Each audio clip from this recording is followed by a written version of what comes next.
चतुर्भुज जगन्नाथ कंठ शोभित कौस्तुभ पद्मनाभः वेदगर्वः चन्द्रसूर्यः विलोचनः जगन्नाथ लोकनाथ नीलाद्रिः सह परोहरि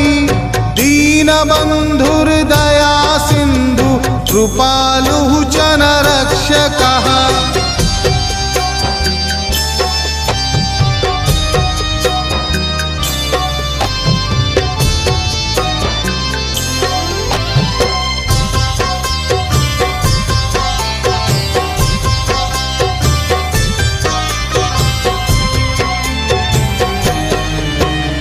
कम्बुपाणि चक्रपाणि पद्मनाभो नरतमः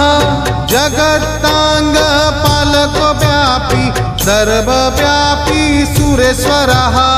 लोकराजो देवराजो चक्रभूपश्च भूपतिः